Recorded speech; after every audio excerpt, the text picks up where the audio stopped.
US imposes sanctions on Nigerians who disrupt elections. Atiku reacts, saying they are enemies of our democracy. That is what the presidential candidate of the People's Democratic Party, Alhaji Atiku Abubakar, they said his Waziri Adamawa. Yes. The United States had on Wednesday announced that it has imposed visa bans on individuals who disrupted recent elections in Nigeria. They said, "We are committed to supporting and advancing democracy in Nigeria and around the world. Today," they said, "today I am announcing visa restrictions on specific individuals in Nigeria for undermining the democratic process in the recent Nigerian election." That's the statement of U.S. Secretary of State, Mr. Blinken. And so, but reacting, Atiku Abubakar said he's appreciating the move by the U.S., saying, according to him, "I welcome the United States visa ban on anti-democratic elements whose actions seek to undermine the 2023 elections in Nigeria. I encourage other established democracies to follow suit to ensure that there's no hiding place for the enemies of our democracy." Okay, so that's what Atiku is saying. But Michael Achimogo, in another story, a whistleblower is Michael Achimogo, charged Nigerians not to make a great mistake by voting Atiku Abubakar in the forthcoming presidential election. Look at what he said.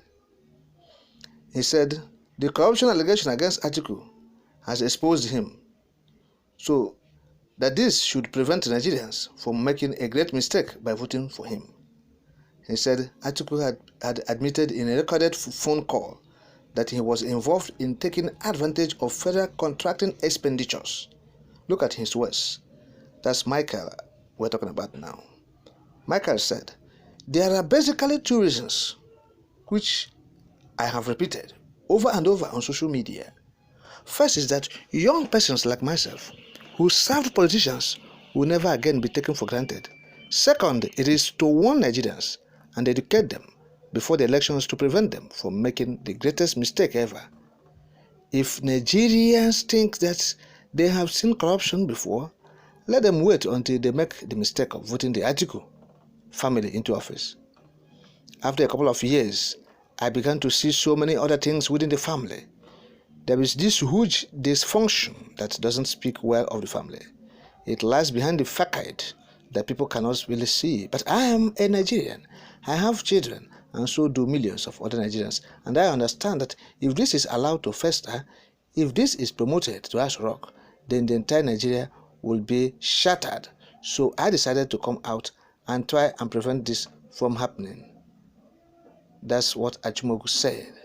He continued, "At first, it was a father-son relationship. We were quite close. Sometimes he would ask me to come over to Dubai to meet with him. I have facilitated appointments of other media aides for him. I have secured admissions to schools for him. I have carried out a lot of assignments, some of which I will not be able to speak about on television. As I stated in my affidavit, my boss wasn't the kind of man I could call randomly because he was always busy, and most times his phone is not with him. So initially, I had to record those calls so that I could play back instructions without having to revert to him and bother his schedule."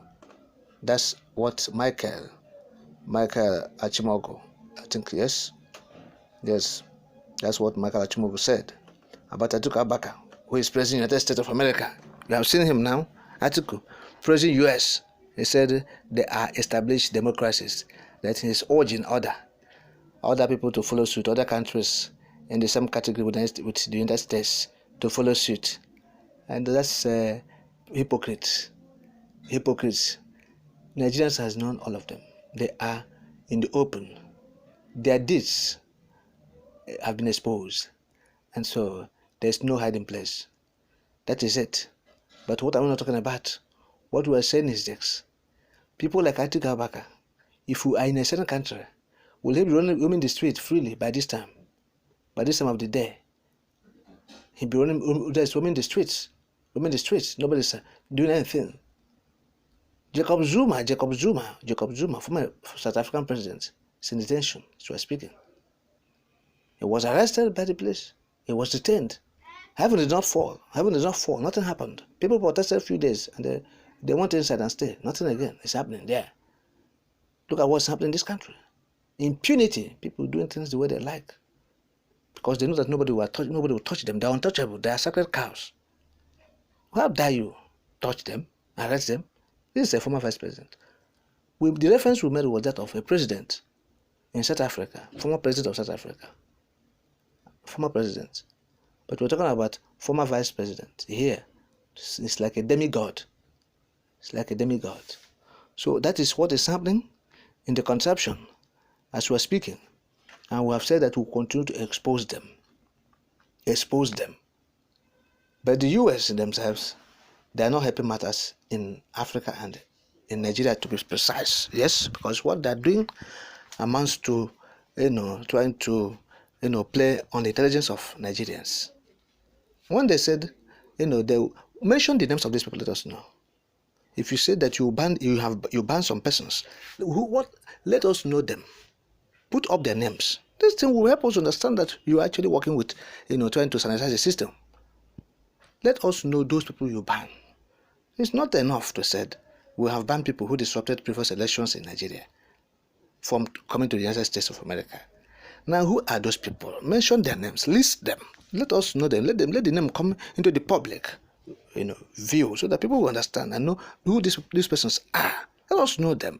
Last time they said, after 2019 elections, of course, when the El-Rufai made his obnoxious statement that, look, any person or group, organization coming to Nigeria, say they are observing elections, say they will go in body bags. The United States of America said, oh, wow, said they will place ban on persons, anti-democratic elements in the country. Then after that, nothing happened.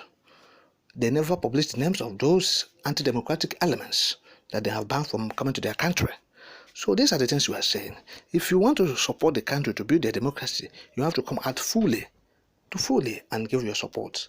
By what we are saying is not to come and actually, overstep boundaries. No. What we are saying is still within the protocols, within the treaty. Yes, within the ambit of international law and the cooperation of countries or international relations. That is what we are saying. It's still within the ambit of United Nations protocol and treaty. Yes. So that is what we are saying. Atiku Abubakar is a pretender. Not only him, almost all the political idealists, they are doing the same thing. See the way that he's praising the United States, why he's number one anti-democratic element. Corruption himself. Yes. Not only him, all of them. 99% of the politicians in the country, yes, in this Nigeria, they are anti-democratic elements. They try to push the country backwards by their actions. Even if they have been watched, they have been teleguided. Their laws, they will still try to circumvent, manipulate, maneuver. Look at what they're doing now. Think they're canvassing for votes. They don't believe in that vote for me. Don't worry. They are confusing people. They are inside. They have their think tank. Those who are plotting on how to disrupt this process so it will favor them. What is democracy? What is when somebody is pro-democrats? Someone who believes in democracy, that election or politics is like a sport. You win or you lose. And you don't go it as a desperate person. But look at them, they are desperados. Desperado is saying, he's actually praising US.